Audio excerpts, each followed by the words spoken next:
Γεια σας, με λένε Δημήτρη Τσερέπα.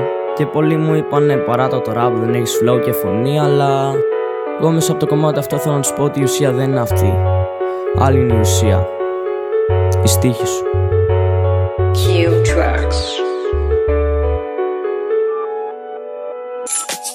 Πολλοί μου είπατε πως δεν θα γίνω rapper, δεν είναι αυτός ο σκοπός μου, γελάτε. Επίσης είπατε πως δεν έχω flow και φωνή, μα η ουσία δεν είναι αυτή η ουσία. Είναι να το αγαπάς, μην το ξεπουλάς για φράγκα και μουνιά.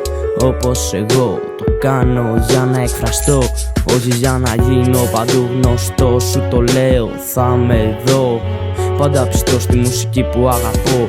Αυτή με έκανε να εκφραστώ μέσα από τα κομμάτια της, να αναγεννηθώ. Μια παρένθεση πριν κλείσω, να ευχαριστήσω αυτούς που μου δώσαν δύναμη να συνεχίσω και ένα κολοδάχτυλο ψηλά για αυτούς που με κορόιδεψαν.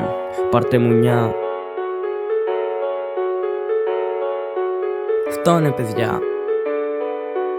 για να εκφραστώ το κάνω. Το rap είναι για να το αγαπάς.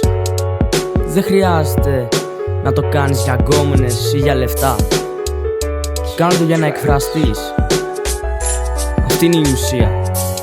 Αυτή. Συνεχίζω και πίσω δεν γυρίζω. Συνεχίζω.